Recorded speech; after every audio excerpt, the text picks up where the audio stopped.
Today you will see what a day in the life of a successful knife salesman, more specifically a client retention expert, looks like.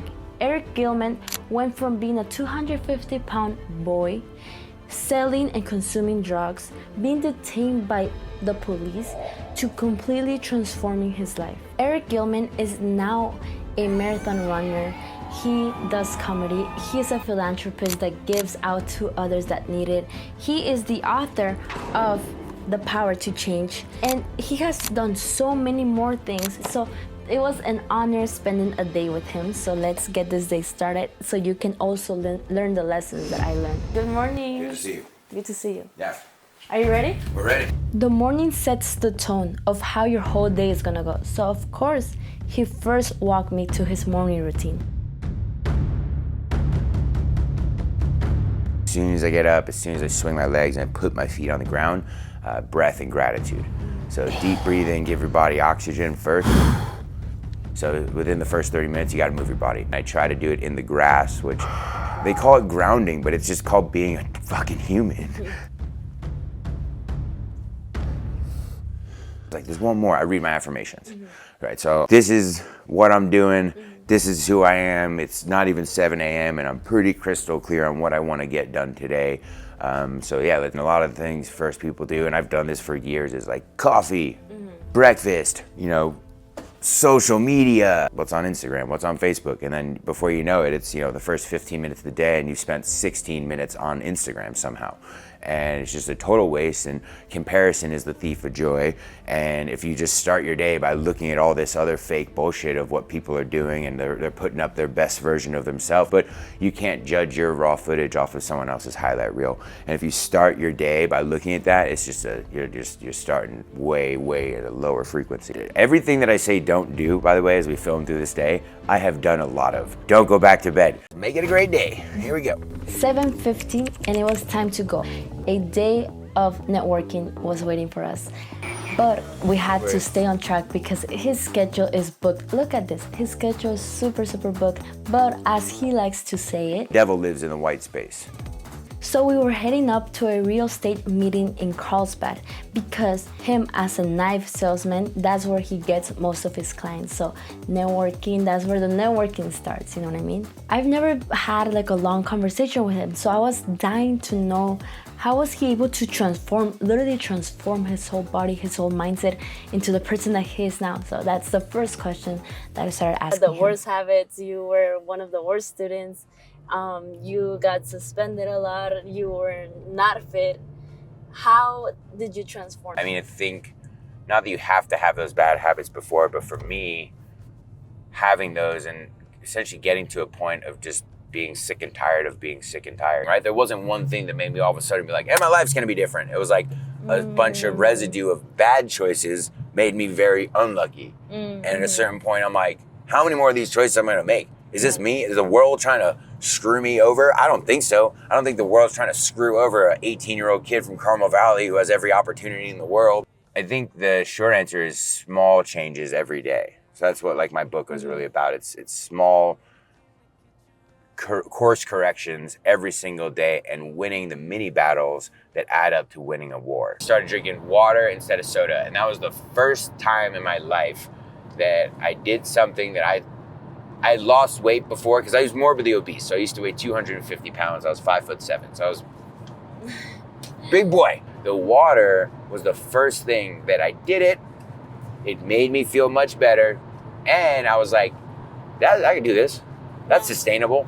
I just not drink soda. It's one key habit that leads to other habits. Well, then it was like, oh, what if I don't, if I drink water instead of soda, well, what if I had, instead of 3 slices of pizza for lunch, what if I had 2 slices of pizza and a salad?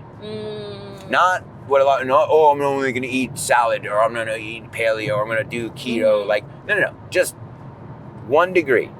When a pilot's flying a plane, they are constantly adjusting it 1 degree. That's all a pilot does, is they're just adjusting and making sure that you're staying on course, right? And so just 1 degree to the right, 1 degree to the right, 1 degree to the right. And you do that 180 times, and that is a U-turn, right? So, but sometimes people want this type of U-turn, they want this type of U-turn, but they're not willing to go for that big old one, you know? Gonna take you a while. After 45 minutes of being in traffic and having great conversations, we finally made it to the real estate meeting. But before, he had to get ready and make some sales because every single minute counts. Don't go back to bed.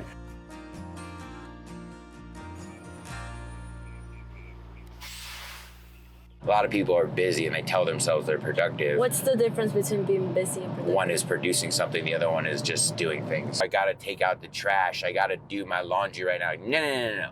None of that is productive. That's busy for sure. Appreciate it, man. Hope you have a super sharp rest of your day and we'll look forward to connecting. Right now, 8 to 4, that is production hours for me. What's up, buddy? Popping in. It's out here, staying sharp.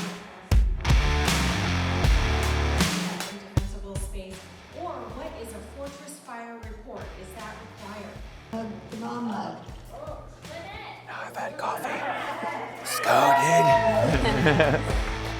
How can you build relationships rather than just collecting business cards? So like kind of 3 answers here. So the first one, let me go like, how do you build relationships further than just collecting cards is like, be a detective, right? So like we're leaving and it's like, be a detective, right? Make people feel important. So it doesn't take a lot of time and it doesn't take a lot of effort and it certainly doesn't take a lot of money to make someone feel important. But when it walks past someone's license plate and it says Trevor time, I'm gonna go tell him that's awesome. Because not only that tells me 1, he's funny, which he is. 2, he's a big Padres fan, right off the bat, because that's Trevor Hoffman.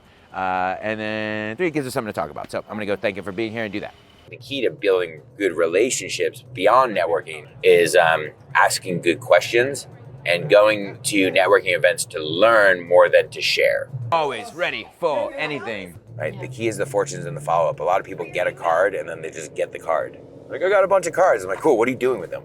Are they going into a database? Are you calling them? Are you nurturing them? Are you following up with them? Are you researching them? Are you Facebook stalking them? 6 months from now, you're gonna be like, oh, I remember I met this guy. And you're gonna call him up and be like, oh yeah, I remember I met you. And you know, we should do business. And if it's me, I go, dude, remember that 6 months ago? Yeah, I already did business with someone else now. Be a fucking animal. The meeting's over and we utilized this time to go to Costco and get some sandwiches for his big meeting, which is going to be about client retention, and he wants to just be able to give food to his people. I thought that was a very nice gesture and I love going to Costco. Be a fucking animal. B.A.F.A, right? Dog, stick, waterfall. Just go. We're walking up to this waterfall. It's like a, I don't know, 2 or 3 mile hike, and this dog shows up. Dog's with us, we love dogs. We got it for going up to the waterfall. I'm with my buddy Justin, and the part that we're at, it's probably about a 15-foot drop.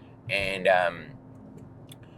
with Justin's throwing a stick to the dog, and I'm like, let me see the stick. And he throws it to me, and it hits a rock, and the stick goes in the water, and the stick goes over the waterfall. And before any of us could say, hold on, wait, dog jumped over the waterfall. Did he die? And we never saw that dog again. I'm kidding. Oh, Nope, the dog was totally fine. Literally hit the water, it looked like it bounced off a rock, comes off, runs around the little area that it can run up to the top, and it just drops a stick in front of me like nothing happened. Like the girls were with her crying. I thought I killed the dog.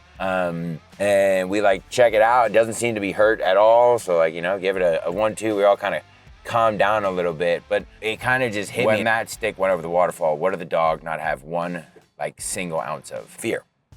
It didn't even consider it. It just knew the thing that it wanted, and it knew there was a thing standing in its way, and it disregarded the thing standing in its way because it wanted the thing that it wanted so fucking bad, right? We're the dog. The stick is your goal, right? The house you want to buy, the trip you want to buy, the thing you want to do for your family. And then the waterfall is just all the bullshit you keep telling yourself in the way.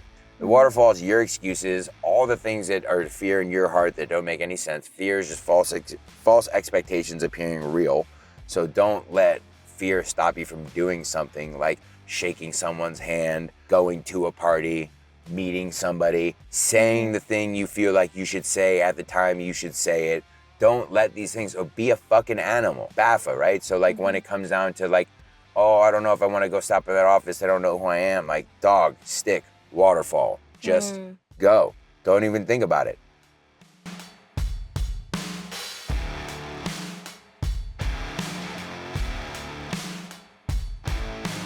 Think that I'm gonna get successful like at a young age?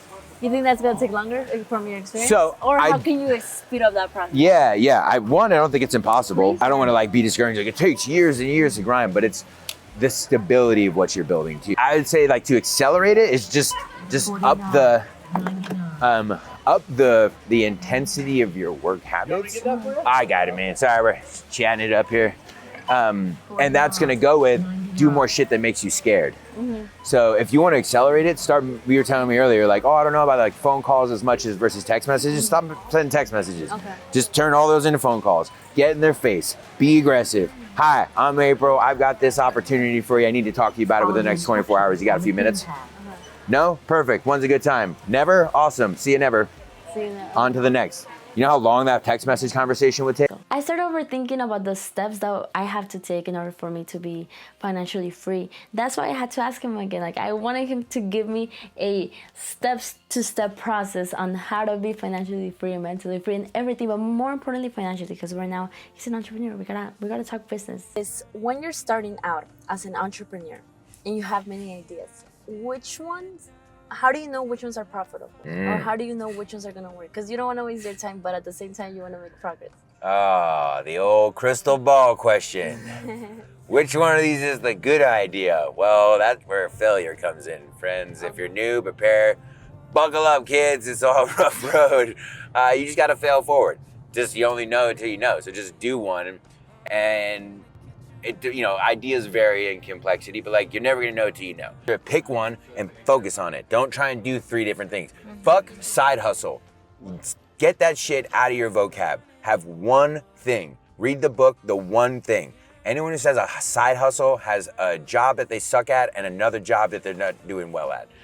I'm not a huge fan, as you can tell, of the side hustle. Because the side hustle is like, a side hustle like pimps and hookers. Like that's not have a profession. And then like have a hobby and a goal. Like, dude, I love comedy. I love speaking. I love working out. But I don't call comedy my side hustle. I call it my passion. It's what I care most about. Now, if your side hustle is your passion, well, then start treating it like that. And expect that you're not going to get paid from it necessarily, but you do it because you love it so much. And look, I'm not knocking people who have 2 jobs. Don't get me wrong. I'm just saying this term that's become new of like, oh, my main business is this, but my side hustle is that. Oh, so you distract yourself from your main business? No fucking way am I gonna do business with someone who has a side hustle. It means you don't have a job. It means you don't have a business. It means you don't do well enough at your business right now that you have to have another business that's providing for it. I drove here in a car that's paid off. I'm wearing clothes right now. I own a home. I have a fridge full of food. I rode across the country on a bicycle. I do lots of fun things. And 100% of that came from my clients. There's not a single person on earth more responsible than every person who's ever ordered a gift from me. I don't care if it was 5 gifts or 500 gifts. You're all part of the system and all going. About the client retention was a whole 45 minutes that I wasn't able to include here because it was going to take a long time. So if you're interested, just let me know and I'll just like upload a video unedited, just the raw video of him just walking you through client retention. Maybe that's helpful for you. He ended the day, the half of the day with me by just going over a sales and try to sell something. Unfortunately, this time he wasn't able to sell a knife, which happens, but I'm glad I was able to see the experience of how to literally approach a sales. And like he says, sale is a transfer of enthusiasm from one person to the next. I wish that you could have been there and you could have been there with me just to like understand everything that he said, because he dropped so many insights. 15 minutes is not enough to cover what I learned. Of course, I'm gonna share everything as time goes by, but definitely I hope you learned something. I hope you were able to have a different understanding of something, If you are interested in learning about his story, check out this book, The Power to Change. It's wonderful, super short, but wonderful. And other than that, thank you so much. Hopefully we have more experiences like this and hopefully you are able to learn something, because I know that I did. Appreciate you having me out here. It's been a lot of fun and always happy to give back to our Aztec community. You can go Aztecs, baby. Fight, fight, fight. Find me on social media at The Sharpest Guy You Know. All things Facebook, Instagram. You can also, if you have questions about business or anything, you can DM me there. You can text me on the work line, 858-255-1142. And of course, if you're ever in need of gifts or cutlery, I'm the go-to guy, but come on out for a show sometime. I don't want to leave you off like this, so I'm going to leave you off with a final clip of him. But I'll see you next time. Bye-bye. Energy equals urgency, and urgency equals results. So if you don't have a timeline, if you don't have a specific time that you want to get this accomplished in, if you're not specific with your goals, they're just gonna waffle through life and wishy-washy around.